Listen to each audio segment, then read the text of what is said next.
And we're live once again. Live. Hello. We're a short live. Short, short life. A We were short short live. lived. Short light. We're short lived. I mean, lived short lived. I don't know. I'm lit. I don't know. Yep. That auspicious beginning. Can we start this over? Yes. Let's pretend that none of this ever happened. No one in the Yes. chat will tell on us, and just go. We'll just go. I don't think it's going to get any better, so who cares? Poor Bruce has been working all day, guys. I've been working all day. I am in Indianapolis, and I'm saying that because I don't live or work here. I'm working here today in Indianapolis, and I'm at the Alexander Hotel. If anybody in Indianapolis is listening or watching, just so you know, I'm at the Alexander, and I was doing I was at a hog roast. So we had a hog, HOG, a hog roast. Okay. And we had, it was like, the theme was bourbon, bacon, and fresh farm fixins. That's why you wanted to headbang bacon. That's you why didn't see that part, guys. It was before we were live. Bacon. By the way, could I just say, I want to introduce you before I introduce me. Okay. Brandy Jacola. How you doing? Hi. I'm well, Bruce. How are you doing? I am doing quite fine here in my hotel room. Yes, I'm Bruce Gibson, by the way. Yes, he is Bruce Gibson. Yes. So this is Live from the Edge. And so we had a short treks that came out today, which I'm liking this season. They're not waiting till night to do it. They do in the morning. So first thing I did this morning is I got up and I watched the short trek Ask Not. Have you had too much bourbon? Ask Me Not. No, it's called Ask Not. And I was surprised by several things. And one is that it's only 9 minutes and 35 seconds. That includes the end credits. So it's really like just shy of 9 minutes long. It's the shortest short trek, which means that this could be the shortest Live from the Edge. Somehow I doubt that. Well, we'll find out. Hey, chat. We have a live chat. This is the great thing about live. We have all these people in the live chat here on YouTube. And just so you know that we're doing this on the night they came out, what's the date? Wait, what is the date today? The 13th. Today's the 14th. 14th. November 14th, 2019. And we're doing this. We usually do this at 9 p.m. and 6 p.m. Pacific. We're doing this now at 10 p.m. Eastern and 7 p.m. Pacific, so I can get over the bourbon and bacon. So I just want to welcome the chat. Thank you for joining us. Hi, chat. Hi, chat. How do you wave in chat rooms? Well, they can see us waving, so... Honestly, I think that they are more into themselves than listening to us. Probably. They're having their own conversations. It's usually how it goes. It is. So, how many times have you watched Ask Not? 4 times. Wow, 4 times. Yes. I only watched it twice. Yeah, I watched it once, and then I watched it again, and then I watched it a 3rd time and wrote some things down, and then I watched it a 4th time just to watch it again. So it was 3 just watching it and 1 writing stuff down so that I wouldn't forget, because there's no guarantee that my brain will remember anything these days. Right? I know. Mm-hmm. Well, when I watched it this morning, excuse me. When I watched it this morning, I'll edit that out. No, not. When I watched it this morning twice, I thought, well, I'll watch it again this evening before we get on live, but the fresh farm fixins got in the way of that happening. So I didn't get to watch it a 3rd time. So it's not fresh in my mind, but the farm fixins are, or whatever. The bacon. The bacon. Bourbon. And just so you know, anybody who's listening, the bourbon wore off a while ago. This is just me naturally, because I'm delirious that I've worked all day. Yes, guys, you know this. You've been with us on this journey many, many times. And if you've been on this journey with us many, many times, thank you so much. You obviously like this. Yeah. And those who don't listen, well, there's a reason. Right. So, okay, let's start off with this episode. Okay. Oh yeah, thank you, Christopher Hill. It's bacon. I love those commercials. Remember the dog? It's bacon. Bacon, bacon, bacon, bacon, bacon. I've had so much bacon today. I've never had so much bacon at once in my life. So when this premiered, I watched it, which I've said. I was surprised that we didn't get a Star Trek intro like we usually do. Yeah. Right into it. Yeah, it did. Did you like that, or didn't it bother you? I didn't notice it until the second time. Mm. Honestly, I just didn't notice it.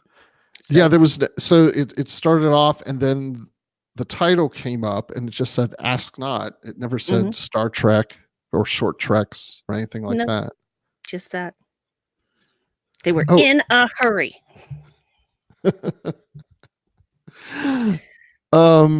Sorry. So Atong says next time I'm in Vegas, there's a bacon bar on the north end. Ooh, good to know. Yes, just what I need. More bacon. So, okay, I'm just going to jump ahead to something. Did you know that it was a training simulation? Did you figure that out? I knew that it was a test of some kind. I figured it was probably a simulation, like the Kobayashi Maru that you didn't know was happening. So, right. Excuse me, it should be actually Kobayashi Maru, which is the correct way to pronounce that, but nobody does except the people in the simulation identifying themselves as the Kobayashi Maru. Don't believe me? Watch Wrath of Khan again. And so I figured I was watching it and I was thinking there is no way on this green earth that Pike is a mutineer. So this has to be a test and Dave even actually said to me at one point, because they were talking about the Tholians, and he said, can Tholians shapeshift? And I'm like, no. I didn't think it was a Tholian, but I did wonder, is this a shapeshifter? That did cross my mind too, yeah. Yeah, but I just thought, no, this is a test. This is a test. I started to put that together. Yeah, I was thinking it was a test when it got to a point when they started yelling out regulations to each other. I love that. I wrote them all down. Oh my gosh, did you Starfleet really? Regulation 191, Article 14, Directive 010, and Regulation 208, Paragraph 2, which is only applicable when it's coming from an active captain. So, yeah. Yeah, I decided that was the third time through the episode. That's when I was writing stuff down because I wanted to know all that. Yeah, I was when they were going regulation blah blah blah blah blah. I was like, oh, I bet she's a cadet. I'm like, I bet this is some kind of training thing, some test that she's not aware of or whatever. So Beta Artemis says to you, Brandy, to be fair, Pike was committing mutiny in season 2 when they ran off with Spock. That's fair to say, but it wasn't just him. It was the whole ship that was just like, okay. And besides that, there were some things going on where we knew that Section 31 was, it was not going right there. There was weird stuff going on. So anyway. Ooh, look what Patrick says. 191 Article 14 is from the Voyager episode Equinox. That is not the first time that I've heard that. I saw that also online from several other people. I follow a lot of Trek people on Twitter. So I did actually I've heard that before. I haven't seen that episode in a while, but I believe everyone who has said that it was also used in that episode because there are smarter people than me out there. Well, I think it shows that the writers actually have watched Star Trek. Yeah. I've heard some people say that that's not necessarily true. Oh. Yeah. I don't know. Well. So when I was watching this episode, I thought it was really strange. Before I knew it was a test, I was like, okay. When they revealed it's Pike, and they're like, oh, we can't get down to wherever, to lock him up, wherever they The were brig. trying to get the break. They said, you'll have to watch him. I'm like, really? They would put this captain in with a cadet in Inventory 2 on Nope. Starbase 28? They sure wouldn't. That was a big signal that I'm like, no. Right. No. No. So how'd That you was feel when they exposed it was Pike, though, as the mutant? well, I know that's what it was gonna be.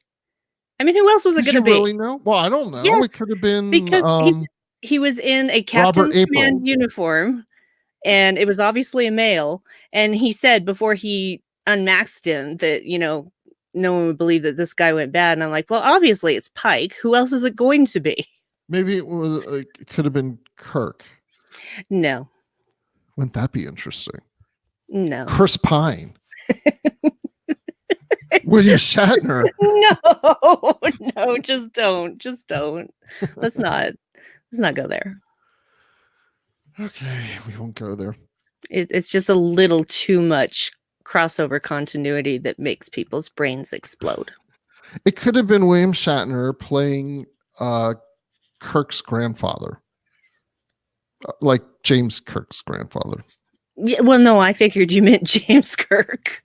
I didn't think you meant George or Sam. Well, it could be George Kirk's father or grandfather.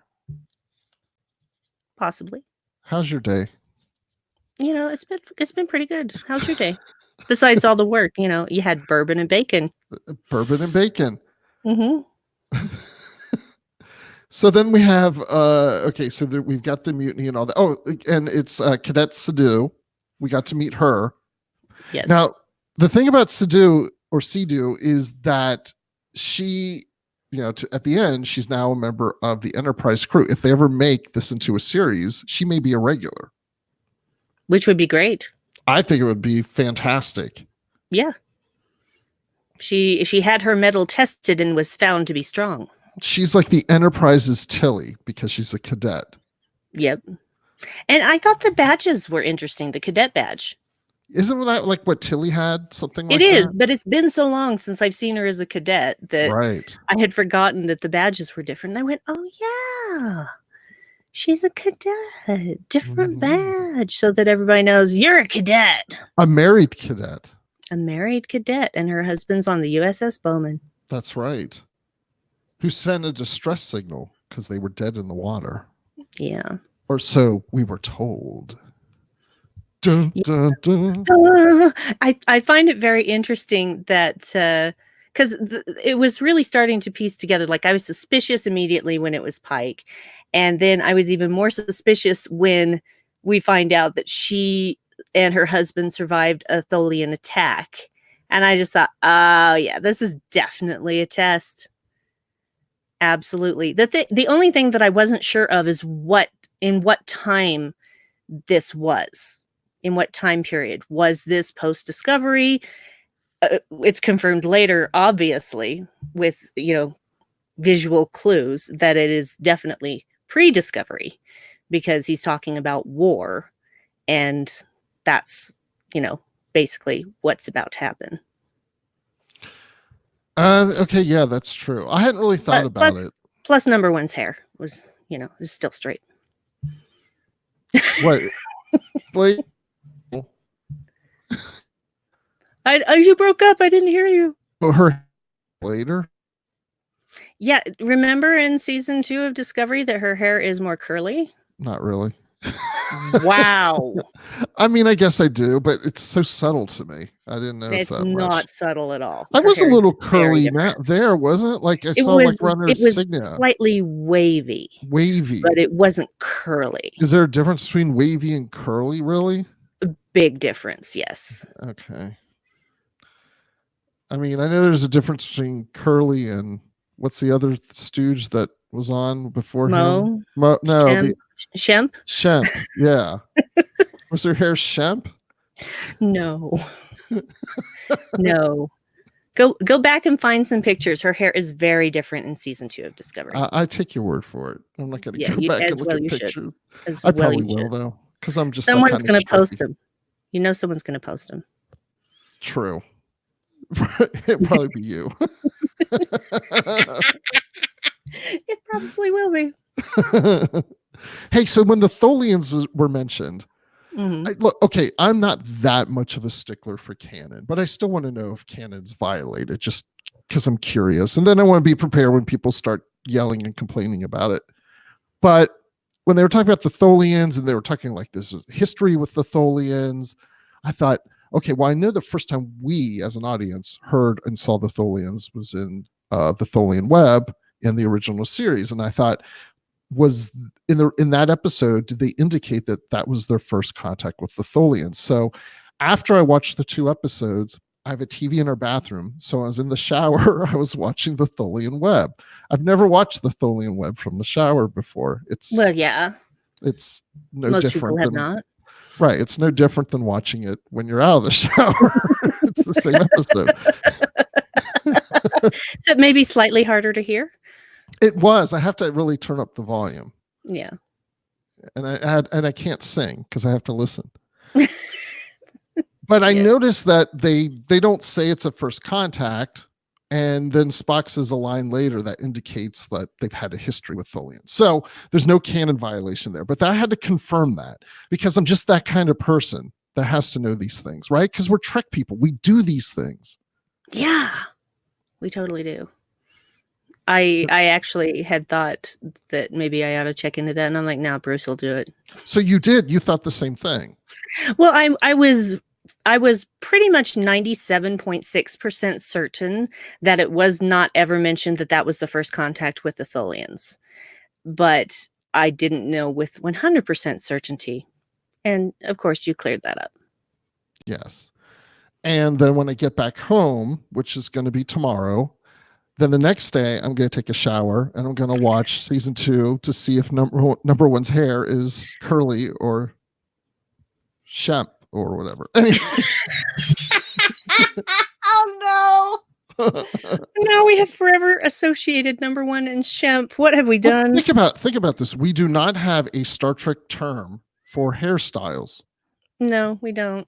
The Star Trek universe needs a hairstyle term, and we came up with Shemp. Shemp. Wait, I have to write that down. Shemp. SHEMP. Okay, I am sending this on Twitter later to the Star Trek writers. Of course you are. I'm sure they'll be very grateful. Well, sure. they'll ignore it like they do everything else I tweet to them. But yeah, there's like I think I like the message, of course, of this episode. You know, that you have to be committed, even though, you know, you might have personal commitments, you know, but this is your commitment to Starfleet. And sometimes, you know, you have to stand up to authority when they're imprisoned or taken out of command, and you can't think about necessarily putting your loved ones first. And you have to pass those tests because that's the things you're going to be faced with in real missions or in war or whatever. And she passed that test. Yeah, she did. Well, and she even says, you know, my husband knew what he was signing up for when he joined Starfleet, and so did I. So she was already committed to that. And I think that I think the whole thing was actually a dirty trick. So it's no surprise that it was number one's idea. It was actually kind of cold and calculating to bring out her worst fears. But I understand why it was done that way, because they had to be sure. And that was the surest way to get to that answer. Because you have to get to those raw emotions. Yeah, absolutely. And see if that person can overcome them and to still do their duty. And the chat thinks that's a little too much, is what they're saying. Yeah, well, and he said, I mean, Pike himself said that it might seem extreme and inhumane. And yeah, it does look that way. But at the same time, what if this was a real situation? And they had to make her believe that it was a real situation. Was it extreme and inhumane when Wesley took that test at Starfleet? When he basically thought he had let another person die? Was that too extreme. I think we were all okay with that. Well, that's because we don't like Wesley. So Oh, I beg to differ. I I'm like Wesley. I'm So kidding. there. I don't have a problem with Wesley, Mr. Crusher. Hey, my cord is stuck. Oh, there we go. Gee, long cords. Well, yeah, I mean, you're right. I mean, it does seem a bit excessive to just go and say, no, not cough, but to say, oh, your husband's in trouble and da da da da da. And I mean, you would think that once Pike reveals that this was all just a simulation and that her husband's just fine, she'd go up and just slap him and say, "How dare you lie to me about my husband like that and put me through that?" But I mean, I'm just saying that's the reaction she might have in a personal situation. But I think they're also trained to be ready for that. And he tested her on that, and she knows it's a test. And it's something that if you're in Starfleet, and especially if your spouse is also in Starfleet on another starship or starbase or whatever, this is a thought you have every day so that you're ready for it. And so for her to get that, even though it wasn't true, if anything, she's relieved it's not true when it's revealed. But while it's going on, I think, she's been trained to deal with this. So when it's revealed that this isn't true, I think she's like, okay, that's fine. I've been trained to deal with that, and I can handle it. I don't know. Do you know what I'm saying? No, I know exactly what you're saying. And I think another thing is we have to stop judging people in the future by our weak standards. So Right. because, this is supposed to be a better society. This is supposed to be humanity, 2.0 or whatever you want to call it. They're supposed to be better than we are right now. And so we may see this as inhumane, but may I put up as an example SEAL training? SEAL training is one of the hardest things that a human being can go through, and most people don't make it through. It also could be seen as extreme and inhumane, but the people that do make it through that are trained to handle anything. And I think that's what was being shown here, is that these Starfleet officers, cadets, all of them, they are being trained to withstand the most intense situations, their own personal horrors. They're being trained to still be able to do their duty when faced with their most personal horrors. And if you can, again, like Pike said, if you can come through that like you did today, you're going to be fine. There's nothing she can't handle now. She's been through the worst. Yeah. And the chat's talking about this too. Exactly. But Christopher Littlefield, the guy who does postcards from the Edge, says it's not the same Brandy. Disagree. She didn't know. She didn't know she was in the training, though. You think Navy SEALs aren't put through a situation that they don't know, that they know they're being trained? They absolutely are being put in situations where they don't know they're being trained. I don't know. The only SEAL training I know involves a ball on the nose, so I can't comment to that. I'm just saying that is the rough life of serving in an organization like Starfleet, especially if there is a chance that you are going to be a ship that's in a war. And that is true, basically, if it's the time period we think it is, that is true of pretty much any ship in Starfleet at the beginning of the Klingon War. Well, everything's fair game. Well, and you're right. I mean, come on. I mean, if you're signing up for Starfleet or the military even now, but, particularly Starfleet, because that's what we're talking about here, it's like, these people just didn't join some kind of club, They know that, this is not going to be easy. And, I don't know if they go in it thinking they're going to be lied to in a training situation, but they just know that they have to be prepared that anything can happen and it's not going to be easy. And if this happens in a training simulation and they lie to you about your spouse and make you think that your spouse is in danger or dead or whatever, and then they reveal that that's not true, I think it's that, they're like, well, I signed up for this and I knew it wasn't going to be easy and that didn't seem fair and I didn't like it. But you know what? That's how life is. And that's how I have to be tough to be in this. And I can't complain, well, that wasn't very nice. Then you shouldn't be there. You shouldn't be there. I probably can't handle it. I shouldn't be. I should be the Neelix of the ship, because I don't know if I could handle all the training and stuff that they've gone through. I can just make some omelets or whatever, but or serve bacon and bourbon and bourbon. But it's not easy, and it is like B. Logue says here, Starship life is round the clock. Mm-hmm.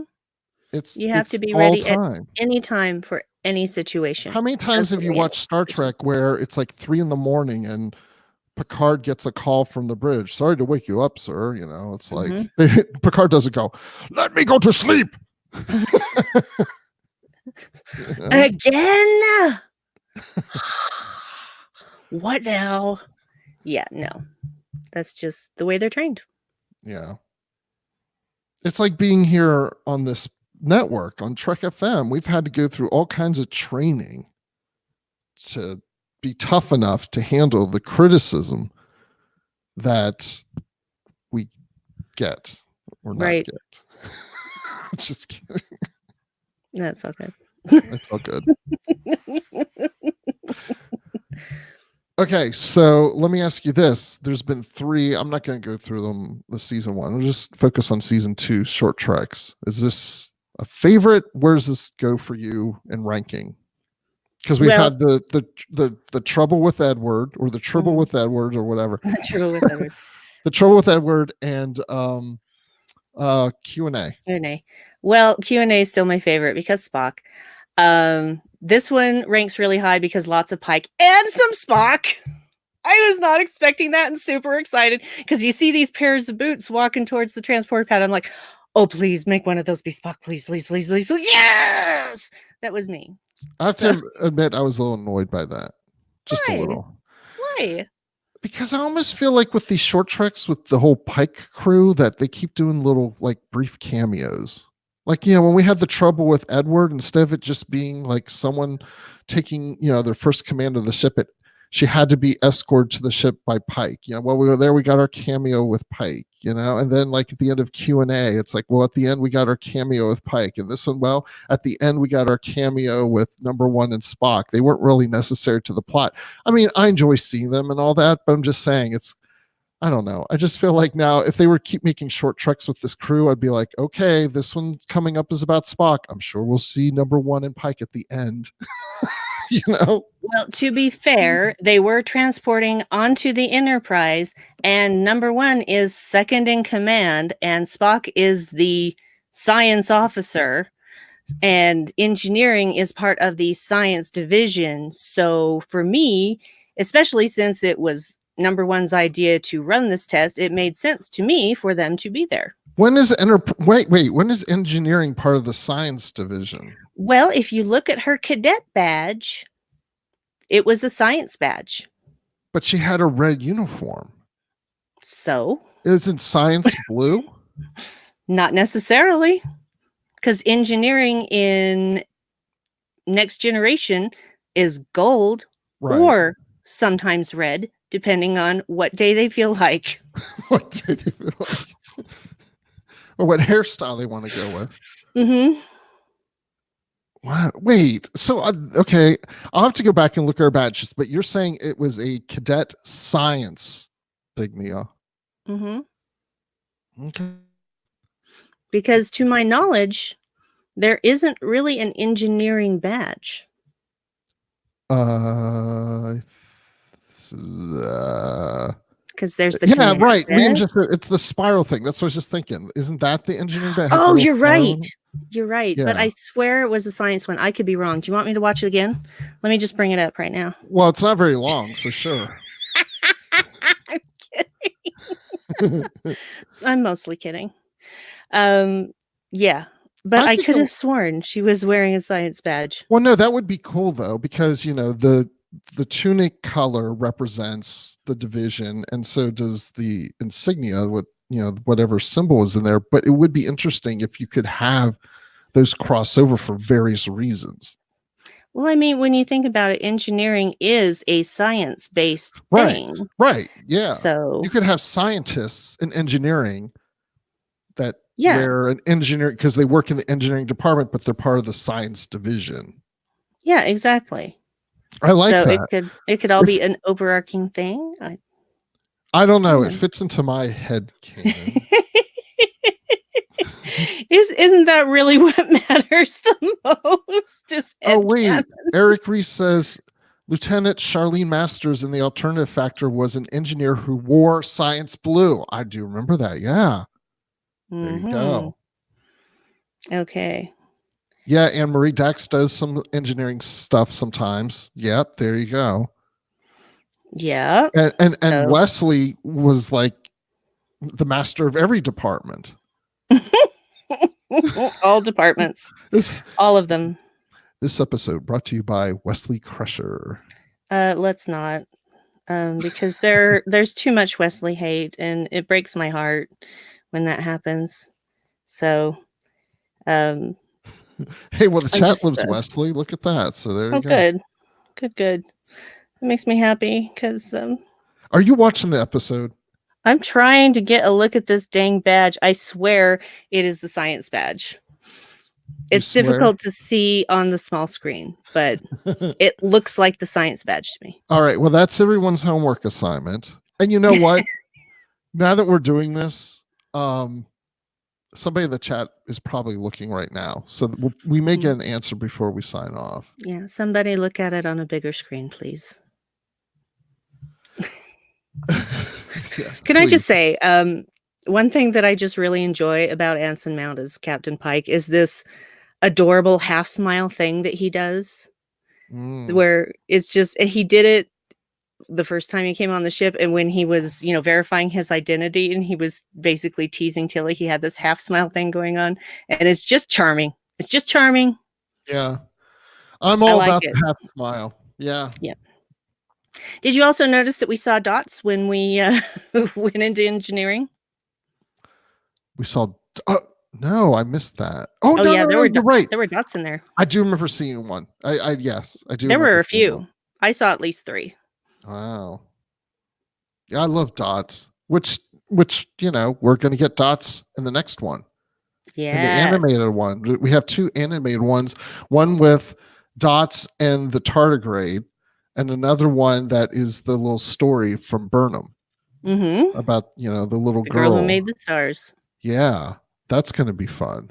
Yes. Hey, which we're going to do. So those come out on December 12th, which is a Thursday. But I have yet another work commitment that I think involves bourbon. Seriously. And bacon? Probably not bacon. Oh man. But I'll do bacon that morning. Excellent. So anyway, we're not going to do the live show on December 12th when those 2 short treks come out. We're going to do it the next night on Friday the 13th. Yes. And we're going to do it half smiled throughout. So just so you know, I think we're going to do that at 9 Eastern, 6 Pacific, regular time, like we've done before. Okay. That is my plan. I was just waiting to see if that was your plan. Yeah, I think that's my plan. Yeah. Excellent. So okay. yeah. So we got that next one, Friday. Not Thursday. Friday the 13th, December 13th. 2 short treks to talk about. 2. So any other thoughts or anything you want? I really don't have that much to talk about because it was such a short episode. I thought the actress did really well. I liked her. Yeah, her name is Amrit Kaur. I hope I pronounced that right. And yeah, if there is a Pike series, I'd love to see her again. I did enjoy that she kind of goes through this whole thing where she's just like she's discombobulated because it's Captain Pike, and that's the last person she expected to be seeing as a mutineer, which is probably the best choice they could have made in that regard because he's everybody's darling. And once he's trying to leave, she's just like, oh hell no. She just becomes all steel, basically. She's like, nope, You are not leaving here. You are not. So I appreciated her very much. Would like to see her again. She's got fabulous hair, and I'm jealous of it. I would also like to note that the music was done by a lady, Andrea Datzman. Oh, I didn't So, even look at the music credits. yeah. at Well, the I end. did. I watched all the credits because people worked on this show and they deserve for me to see their names. So I always watch credits of things. And also written by what I think is a lady, judging by the name, I could be assuming, but Kalinda Vasquez was the Mm. writer.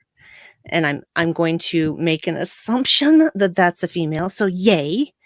So, and I just made a sound on my mic that's going to sound terrible in the recording. That's okay. There's a lot of things about this recording that aren't going to be all that great. Yes. Well, scant seems to be the popular subject of the chat for some reason. They're very comfortable. That's what I hear. That they are very comfortable, and let's make them have a comeback. I would wear a scant. I mean, I I'm not saying like just at like STLV or something. Like I would wear a scant if it was like the thing. Mhm. Like in the summer. Like I would wear like because like the breathing, Mhm. you know. But then I Yeah. don't know. I mean, I don't know. I'm always in pants. Yeah, well, honestly, I prefer pants because then nobody is going to care whether I shaved my legs. So, I that's the thing in my house now because I have 2 teenage daughters and sometimes we get and it's like like in the summer, like it's not even just about skirts or dresses or what. I mean, it's like, you know, we'll be like, "Oh, honey, it's hot outside. We're going to be outside for a while. You should probably put shorts on." I can't. Why not? I haven't shaved my legs. well, and see, Oh. that's one of those societal patriarchy things that I think really just needs to go to the wayside because nobody should care if a woman has shaved legs, frankly. Oh, I care. Well, of course you do. But, you know, there we are. When we get off air, I'll tell you a story from college. How's that? Okay. And then I you'll can know. I can tell you a couple of stories too about a guy friend of mine. So Okay, we'll do that later. And everybody's probably going to be like, "Well, no, do it now." no. No, Nope. no, because you know what? When you put something on the internet, it lasts forever. And I don't And- want these stories out there in the public forever. They hunt me internally now, Mm. but I don't want them publicly haunting me. That is fair. So let me ask you, Brandy, are your legs shaved right now? Sort of. Okay. That's sort of is fine in my book. Sort of is Sure. fine. Mm-hmm. I will tell you that my legs are not shaved right now, and they've never been shaved. I've never shaved my legs. Mm. I will put that out in the public. Well, I don't think you're in a minority there. So Well, that's true. You know what? There's a high standard when it comes to Trek FM shows, but not this one. mm-mm. I don't think there's been a Trek FM show that talks about shaving legs No, or about that's my fault. hairstyles that are Again, my curly fault. versus straight. Yeah. No, it's my fault because I just continue talking about them. I just don't let them go. Mm-hmm. That's okay. That's why I love you, Bruce, is that you just refuse to let it go. I'm not singing. Mm-mm. That's tenacity. Mm-mm. Tenacity. I didn't want you to sing. That was not an invitation. Okay, good. Michael Giacchino, yes, has been supervising the music. They've mentioned that in the chat. I've told my story how I asked him to write me a song, right? I mentioned that before in a previous episode. All right. Yeah. Yes, you have. Yes. Very But much so. Yeah. but he asked me if I had my checkbook and I said no. And he goes, "Well, I can't write you one."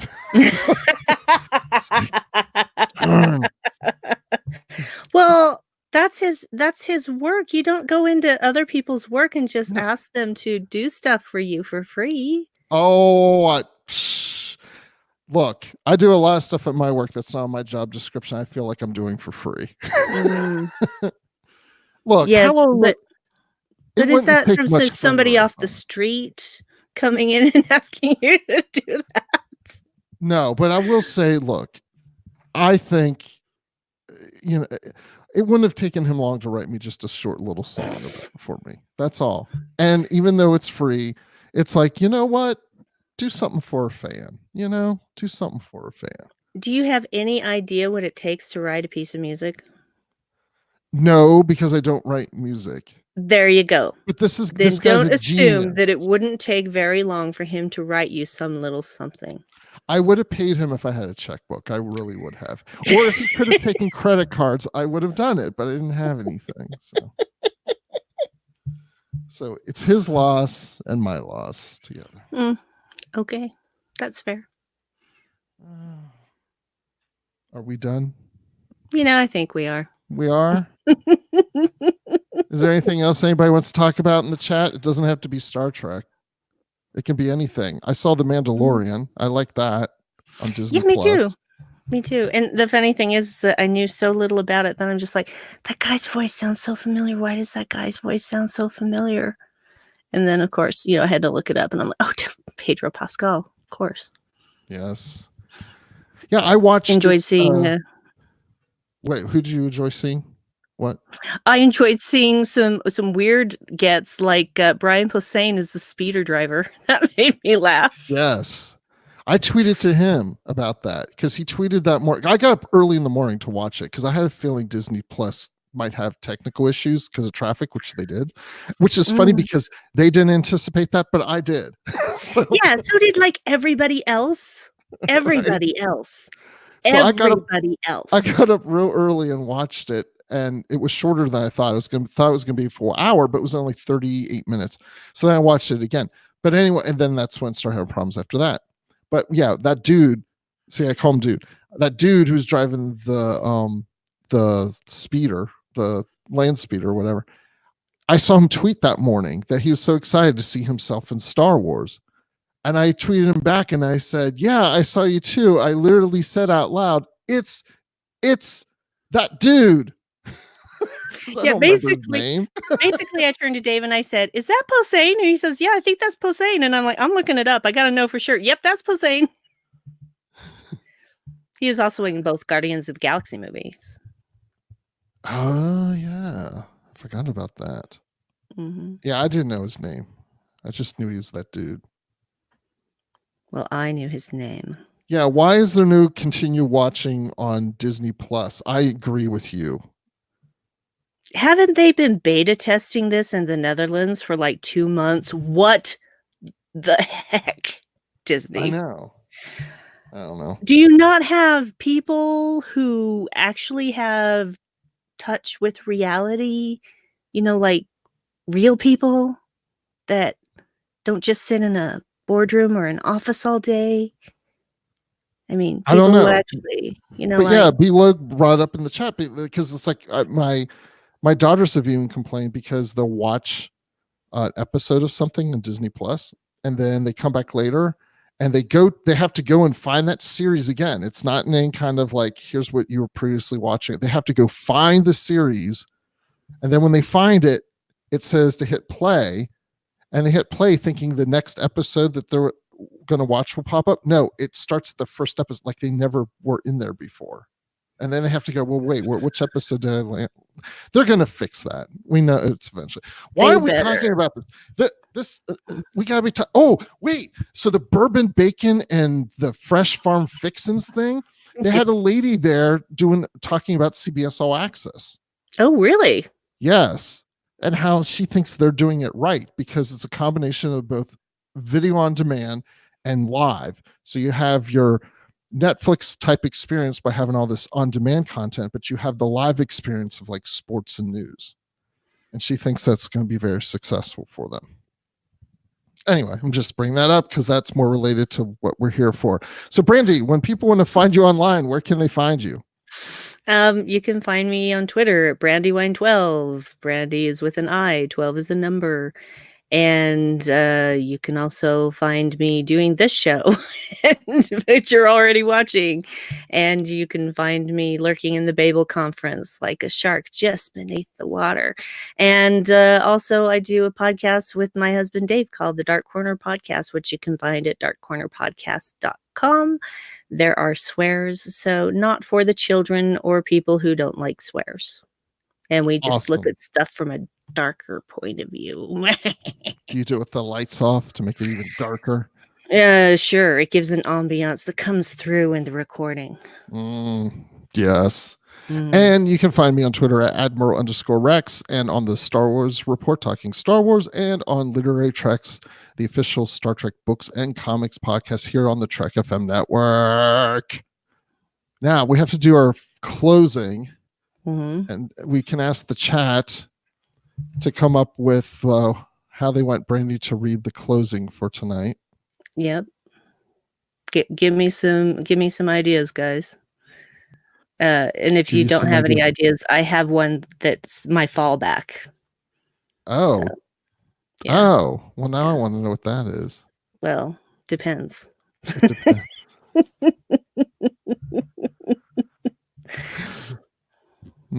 Well, we're waiting to see if anybody has anything.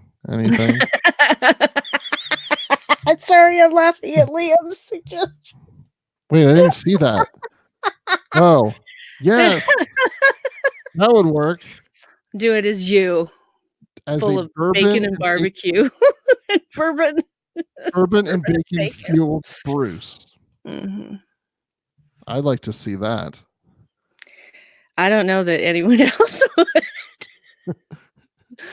What? You could just move your mouth, move your lips, and then I'll read it, and it looks like you're saying it as me. And people will be like, wow, no. She sounds just like him. No, we're not doing that. I'm not just a puppet. Okay, we'll do the bourbon and bacon fueled Bruce, or what's your fallback? Oh, my fallback was doing it like I am quoting all of the Starfleet regulations and articles. I actually like that. That's good. Actually, you could do that plus the bourbon bacon fuel Bruce at the same time. Ooh. No. I don't know if I can. I like your fallback. Do your fallback, fall guy. Okay. Oh, nice. I'm one of the few people who remembers that show. Okay. Now, according to Starfleet Regulation 206, Article 7, you need to check out our Discovery coverage on, throughout the week when it happens. Because obviously, we're going to be here next time on Friday, the 13th, December, at 9 p.m. Eastern and 6 p.m. Pacific. According to Article 8 of that same regulation, commentary, I don't think we're doing commentaries for the short treks. Correct me if I'm wrong. However, according to Article 10, we are going to be discussing feedback on Postcards from the Edge, and our good friend Christopher D. Littlefield, Christopher D. Littlefield with alliteration. That name is just too long for that. It's that's why I call him Chris. And you'll find all of those in the main feed for the Edge and the Trek FM Master feed, according to Directive 015. We would love to hear your thoughts on Discovery, but only if you are following Article 10, Part 2. And that means that you need to come to the Babel Conference, which is our listeners group on Facebook. And that's where Chris Littlefield is going to collect your feedback for Postcards from the Edge. You can also find us on Twitter at Trek FM, but only if you're following Directive 058 and you are an active captain. Trek FM, at Trek FM, or send us an email using the contact form on our website at trek.fm/contact. Choose to send to a show and choose the Edge, but only if you know the most obscure Starfleet regulations, especially the directives that no one seems to ever quote until, you're having a battle with a supposedly mutinying captain. Anyway, we would like to thank our cadet associate producers, and they are as follows. All of them have passed their training tests, by the way. Norman Selau, Tony Robinson, Thomas Paleo, Lisa Slack, Shoab Mirza, Richard Rutledge, James Muldrow, Cornelia Reutner, Ryan Malett, Chris Trabuzio, and Brian Malosh. And finally, the most important Starfleet regulation of all, if you want to become one of those cadet associate producers and help keep all of our shows going, you need to visit patreon.com/TrekFM for all the details. I am done quoting things at you. You guys need to go read those regulations again. Help. I was the prisoner. Yep. Okay. Well, what I were think you that's doing when I was doing that? Because I can't see you when I'm Oh, I was doing this. I had my hands together. I had my wrist together like it was handcuffed, like Pike. Oh, I see. So, and then I, because I insulted Christopher D. See, I even messed it up. Christopher D. Littlefield with I said his long name. Then I put in the chat that I'm Brewsterfer R. Gibsonfield. So, that's my new name. That's my handle on Twitter too. You know, here's the thing. Somebody in Utah is going to go, "Oh, Brewsterfer, that's a great name." I'm not kidding. We get the weirdest freaking names here. You never know. Oh, Christopher says that Brewsterfer is Bruce's and his love child. And Liam says it's the name of Chris's lizard baby. Oh.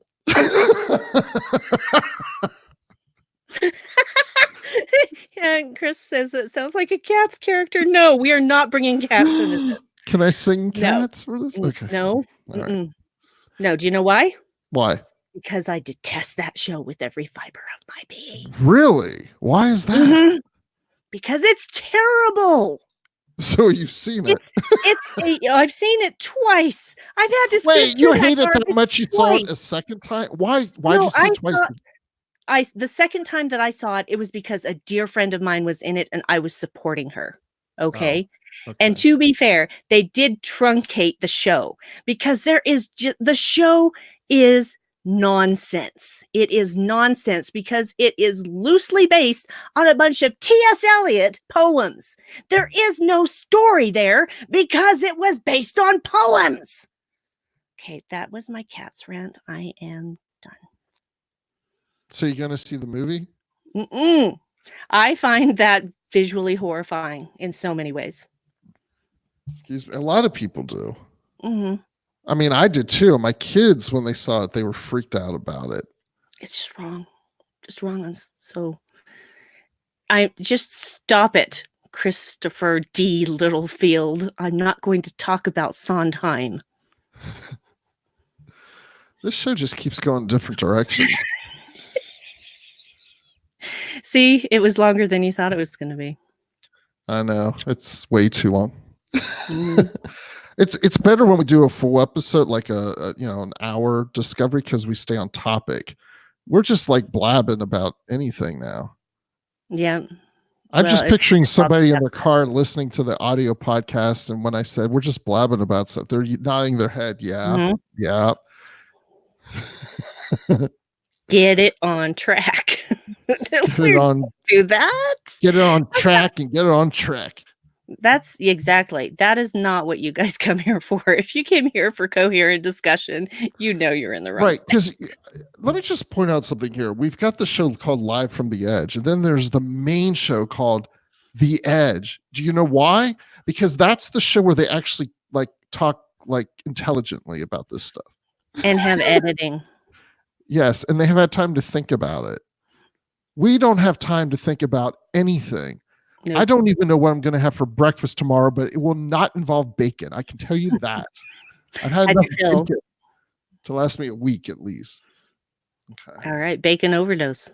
Although I saw at the Indianapolis airport they have a Chick-fil-A, so I might get a chicken biscuit tomorrow. That sounds really good to me.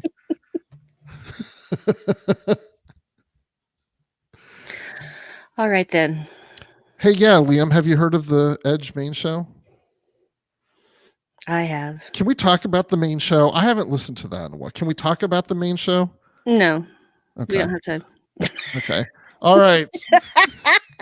I was just going to talk about the hosts, but yeah, they're a whole nother breed. Sure. All right. Yeah. All Mhm. right. I'm going to sign off and live long and prosper. Keep calm and disco on. Boom, chicka, boom, chicka, boom.